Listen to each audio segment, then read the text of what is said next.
Welcome to Dementia Dialogue. Stories bring us together and help us to understand one another. Our podcast gives people with lived experience of dementia a way to share their stories with each other and the broader community in order to increase understanding and connection and decrease stigma. Today, we continue our series on Dying and Dementia with Ron Posno, who lives with dementia.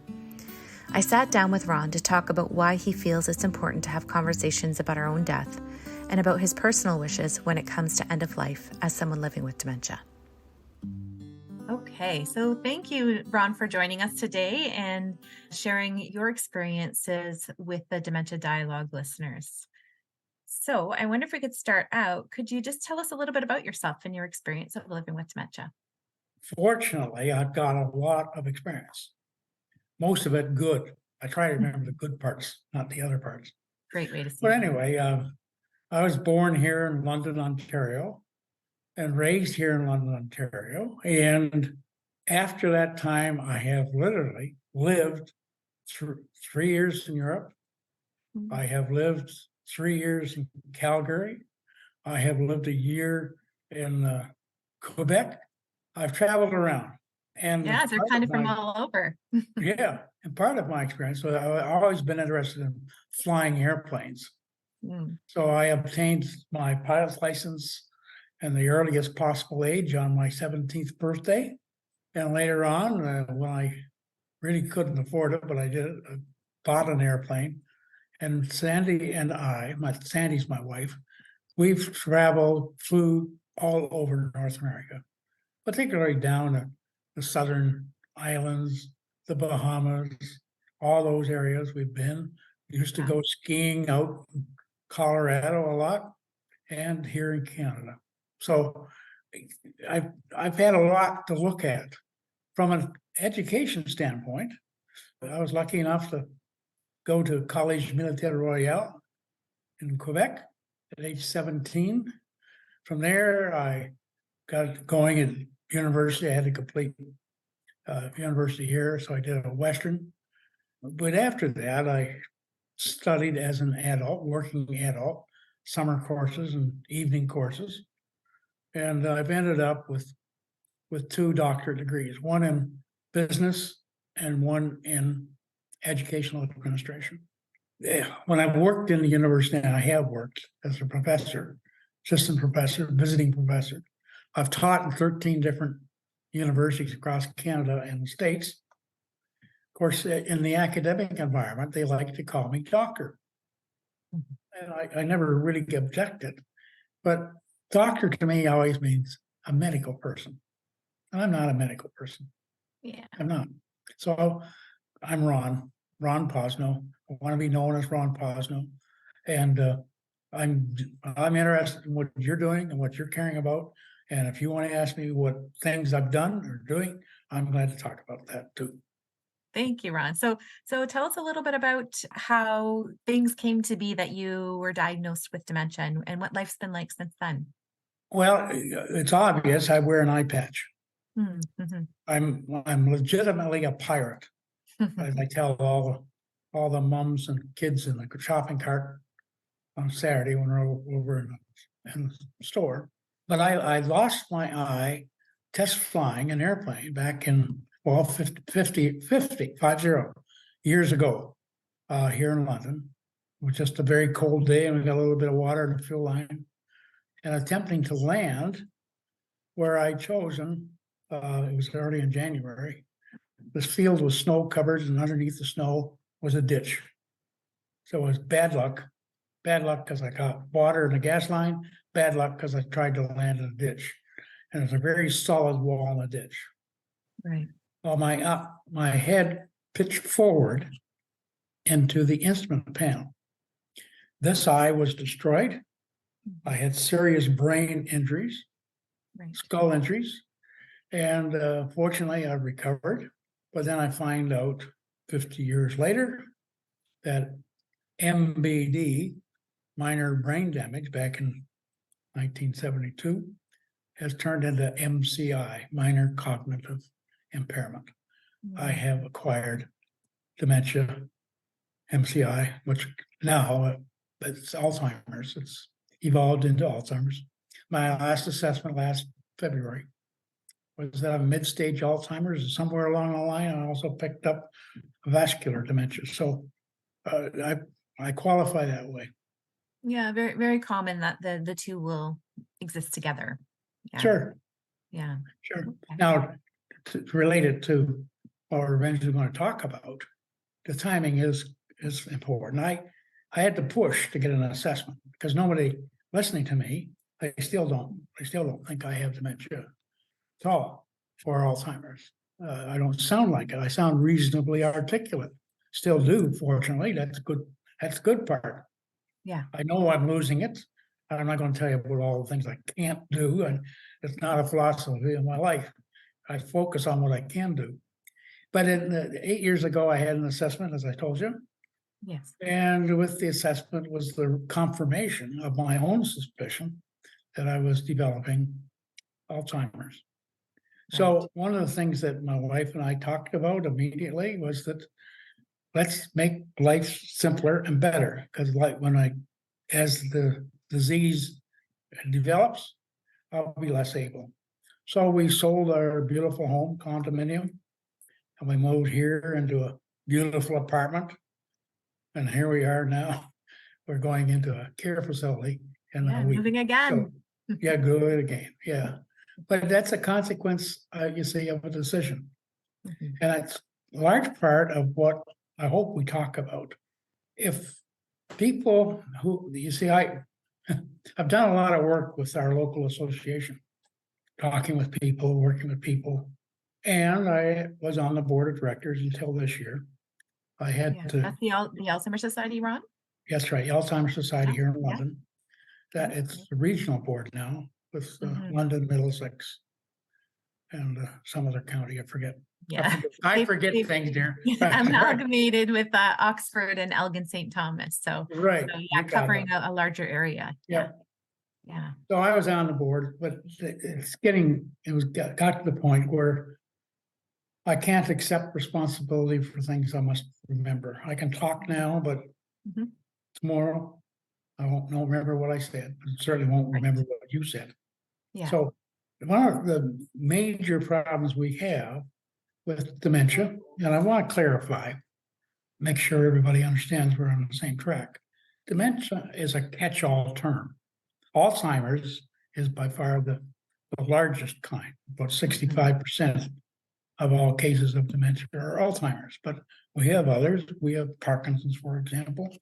We have Lewy body. We have, say, 13 different kinds. Yeah. I don't care what kind you got. A lot of people are absolutely terrified. In fact, they won't even go for an assessment. They're that terrified of it. I remember talking to a group of people at a meeting who wanted to find a bit more about it. And at the end, it was open to questions. And this lady who's in her 40s said, "Can you help me with my dad? My dad's a retired high school principal. He's got some education. He's got some experience, right? Yeah, similar background to you with your education. Yeah. But we think he has dementia, but he won't go for an assessment. Yeah. We cannot get him in for an assessment. Well, it's like any other disease. Unless you know what you've got, how the hell can you deal with it? And that's been my attitude right from the beginning. So, of course, since I got it, I studied it a lot. I'm devoted to having the best day possible today. My wife was fully in support of that. But you see, I recognize from all my study that I'm going to get worse. When I was thinking about this issue of medical assistance in deaths, I drafted a paper on the 8 conditions that would specify that I've now gone down far enough that I want medical assistance in death, in dying. And so in review, those 8 conditions still stand. I've shared them with thousands of people. I like sharing them with doctors, MAID practitioners, particularly, because it's something they can help communicate with the people they're working with. But that's my decision. You see, I reached this far down.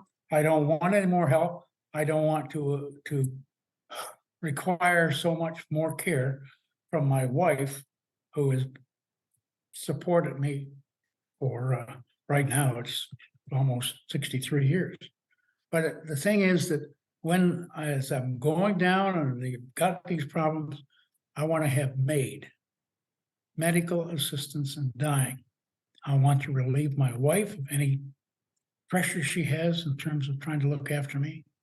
I don't want to have to worry about it. We needed it. We wanted it. We're entitled to it. The Charter of Rights in Canada says just because you have dementia doesn't mean you have to step aside. No, we're entitled to it. But the law was the way it was written. Don't get me going on why the law was written the way it is. Excluded people with dementia. The reason was that you had to be cogent and fluent when they ask you to do this. Right. You have to. Well, I'm cogent and fluent right now, but 2 months from now, 2 years from now, I won't necessarily be that way. Well, since then, we've got a right to delay it for about 6 months. Because what I find that with my access to MAID, not guaranteed, but I have a good MAID practitioner.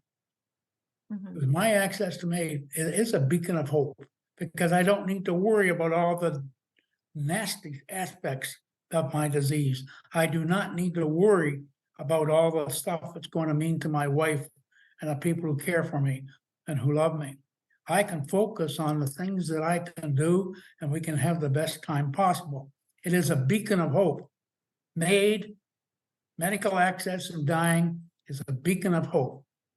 Ron, if we step away for a minute, away from MAID specifically, and just kind of think more broadly about the idea of death and dying, many people shy away from having conversations about death and dying. Why do you think people avoid talking about their own or other people's deaths? They're afraid to. Yeah. This has necessarily anything to do with dementia. I'm almost 84 right now, and there are all kinds of people close to my age, not quite my age, a number older than I am. It's a feature of the oldest generation to have people who are afraid of death, afraid of talking about death, and really don't want to deal with it.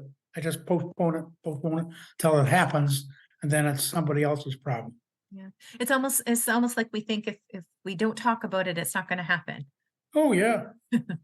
Put it in medical relevance. Do you remember 20 years ago, people wouldn't talk about cancer? Right. Yeah. They wouldn't deal with it. Now, at least we can talk about it. And of course, they got treatments for it now that can help. But do people die of cancer? Yeah. But I'll put this in this context. If you're diagnosed and assessed with cancer early enough, you've got a good chance of being able to treat it. If you're assessed and diagnosed with dementia, you can't cure it, but you can sure as hell live a good life until you get to those last stages. You see, here I am. I'm now 8 years into my assessment. Yeah. I'm now classified as mid-stage Alzheimer's. I have picked up and acquired another one called vascular dementia, but I'm a happy person. People can talk to me and they're just amazed that I have dementia. Yeah. And that's fine. My wife and I are happy. We enjoy having date night once a week, or we go and do something special.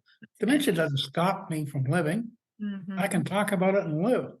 Yeah. Well, what you talked about in terms of people's response to cancer 20 years ago and not talking about it, the same is probably still true in a lot of ways around dementia. We're getting better at it as a society, but there's still a lot of fear and stigma when it comes to living with a diagnosis of dementia. And that's why people like you, Ron, sharing your stories and showing that you can actually live well with dementia are so important to be able to break some of that stigma and bring more awareness. I think the more we talk about it, the more we hear about it, the more comfortable we can get with it when it comes to And dementia, I but agree. also death and dying. Yeah, Kathy, I agree with you entirely.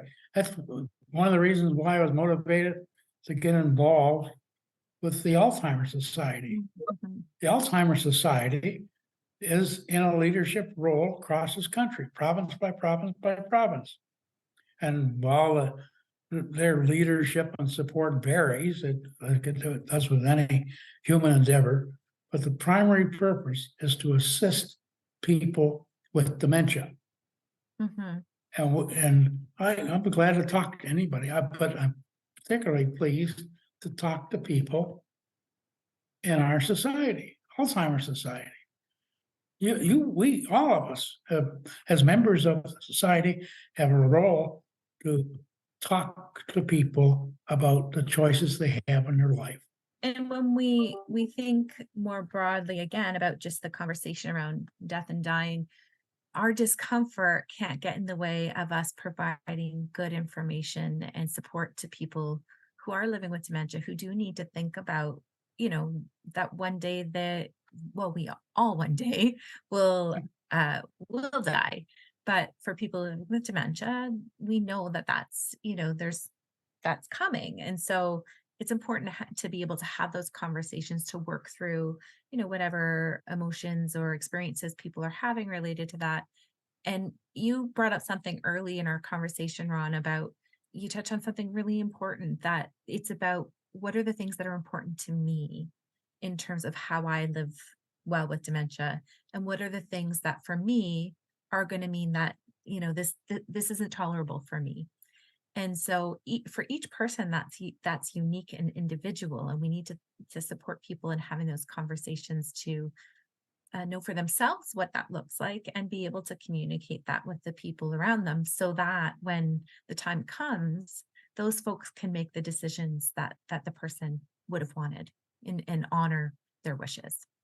Thank you, Kathy. I haven't mentioned it right now because we're focusing on other aspects of it. But the major source and the best source of information, best support you can get in Canada is a group called Dying with Dignity Canada. Mm-hmm. They have a website, dwdc.com. It's the people there Dying with Dignity. That's their whole purpose, is to provide people with information. And as you said, it is such a personal decision. And so for the folks who want to learn more, who hope that they can have access to MAID, this is a great support. For those who don't, that's okay. Like we're all individuals and unique, and everyone needs to make their own decisions around this, and for it to be a fit for who they are as a person. That's right. I very much appreciate you, Ron, taking the time to chat with us and to share your experiences, both of just living with dementia, the conversations that you've had about your wishes around death and dying with the people in your life, as well as more broadly trying to bring attention and open up that conversation about dying and dementia. We appreciate your efforts, and we appreciate you taking the time today to chat with us. Kathy, I'm pleased to do it. And as long as I'm able, I'll be pleased to talk about it. Thank you so much. This Dementia Dialogue episode is released under a new partnership of the Alzheimer's Society of Ontario and the Centre for Education and Research on Aging and Health at Lakehead University. The Alzheimer's Society is excited to take on a leadership role in producing and marketing our podcast to strengthen the voice of people with lived experience of dementia. Dementia Dialogue continues to receive financial support through the Dementia Community Investment of the Public Health Agency of Canada. Please continue to follow us on Facebook. Our web address remains dementiadialogue.ca. You may also reach us through email at dementiadialogue@alzon.ca.